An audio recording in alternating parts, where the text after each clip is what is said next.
આ તરફ અમદાવાદમાં ગુલાબજાંબુમાંથી વંદો નીકળ્યો હતો। સીસી રોડ પર આવેલું છે ઓક્ટન પિઝા શોપ અને તેનો એક વિડીયો વાયરલ થયો છે, જેમાં ગુલાબજાંબુમાંથી એક ગ્રાહકને વંદો નીકળ્યાની ઘટના સામે આવી છે। ત્યારે વિડીયોના આધારે અમદાવાદ મ્યુનિસિપલ કોર્પોરેશનના આરોગ્ય વિભાગ દ્વારા હવે તપાસ કરવામાં આવી રહી છે। ફરિયાદના આધારે તંત્રે યુનિટને સીલ કર્યું છે। ઓક્ટન પિઝા 390 રૂપિયામાં શું વંદા ખવડાવશે? ઓક્ટન પિઝાની ગ્રાહકો સાથે મશ્કરી, ઓક્ટન પિઝાની બેદરકારીથી ગ્રાહકો હેરાન થઈ રહ્યા છે। તો વિડીયોના આધારે હવે તપાસ કરવામાં આવી રહી છે। અમદાવાદના સીસી રોડ પર પિઝા શોપમાં ઓક્ટન પિઝામાં એક ગ્રાહકને કડવો અનુભવ થયો અને ગુલાબજાંબુમાંથી વંદો નીકળ્યો છે।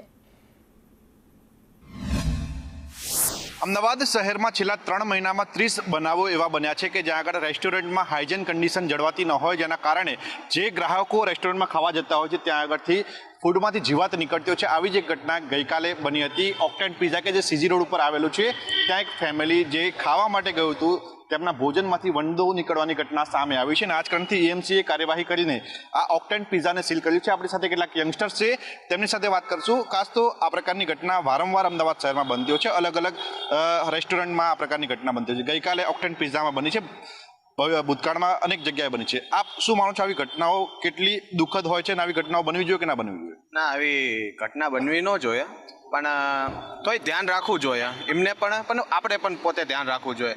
એ ભલે જાજા કસ્ટમર એટલે પણ ધ્યાન ન દે, પણ આપણું મતલબ આપણું હોવું જોઈએ કે ભાઈ આપને મળે છે તો આપણે જોવું એકવાર કે હેલ્ધી છે કે નહીં। પણ તમે શું કહેશો, આ પ્રકારની ઘટનાઓ ઉપર કેવી રીતે રોક લાગી શકે છે? કારણ કે જ્યારે પણ આપણે ભોજન ખાતા હોય ત્યારે તેમાં અનહેલ્ધી જો ખાવાનું ખાઈએ તો આપણું શરીર પણ બગડતું હોય, સ્વાસ્થ્ય પણ બગડતું હોય છે અને ખાસ તો આપણે રૂપિયા ખર્ચીને ખાવા માટે જતા હોય છે। તો આવી રેસ્ટોરન્ટ કે જ્યાં આગળ હેલ્ધી ફૂડ નથી મળતું તેના પર શું કાર્યવાહી થવી જોઈએ?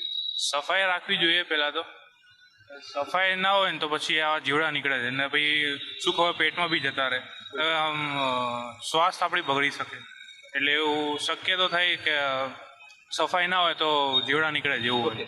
आप क्या कहोगे, जनरली यंगस्टर्स जो है ऐसे जंक फूड खाते रहते हैं और ऐसे जो मामले सामने आते हैं वो जंक फूड में सामने आते हैं, तो आपका क्या मानना है इस तरह की घटना के ऊपर? अगर कस्टमर पे कर रहा है देन उसको पूरी क्वालिटी मिलनी चाहिए, क्वालिटी फूड मिलना चाहिए। And as a youngster also बाहर का खाना हमें कंट्रोल करना चाहिए, ज़्यादा बाहर नहीं खाना चाहिए ताकि हेल्थ अच्छी रहे सबकी। ये जो घटना बनी थी ऑक्टन पिज़्ज़ा में कल बनी थी और आज एएमसी ने कार्यवाही करके इसको सील किया है, तो आप कितने सेटिस्फाइड हो ये काम से?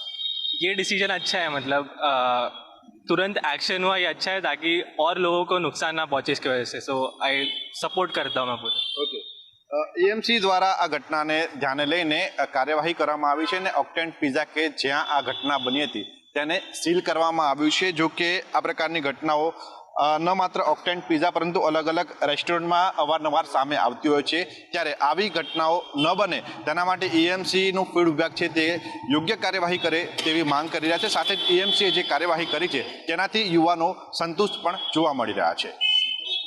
કેમેરા પર્સન કુંતલ મહેતા સાથે પ્રતીક જાદવ, સંદેશ ન્યૂઝ, અમદાવાદ।